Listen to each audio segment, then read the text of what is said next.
সমাজে কিছু ব্যক্তির মধ্যে আপনি অবশ্যই লক্ষ্য করে থাকবেন যে তাদের মধ্যে আত্মবিশ্বাসের ভীষণ অভাব। কিন্তু এই আত্মবিশ্বাসের অভাব হলো কিভাবে? সে কি জন্মগতভাবেই তার মধ্যে কি আত্মবিশ্বাসের কমতি রয়েছে, ল্যাক রয়েছে? কিভাবে এই আত্মবিশ্বাসের অভাবটা হয়? দুটি কারণ রয়েছে যেটার জন্য কোনো ব্যক্তির মধ্যে আত্মবিশ্বাসের অভাব দেখা যায়। নাম্বার ওয়ান, ছোট থেকে যদি তার পরিবার বা পরিজন তাকে সবসময় বলতে থাকে যে এটা তোমার দ্বারা হবে না, এটা তুমি পারবে না, এটা তোমার দ্বারা সম্ভব নয়, এটাতে তুমি যেও না, সব সময় একটা নেগেটিভ অ্যাপ্রোচ যদি তার মধ্যে থাকে, তাহলে কিন্তু আত্মবিশ্বাসের অভাব দেখা যেতে পারে। আর দ্বিতীয় নম্বর হচ্ছে একটা ব্রেনের প্যাটার্ন।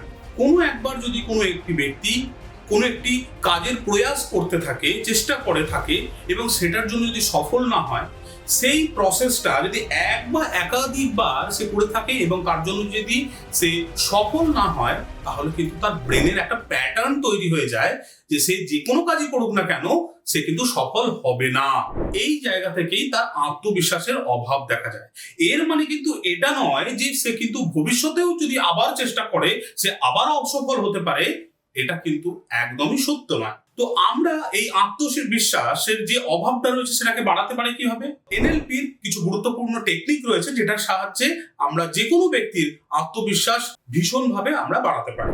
সো এই টেকনিক কিভাবে অ্যাপ্লাই করব সেটার জন্য অবশ্যই আপনি দেখুন next video. Thank you so much.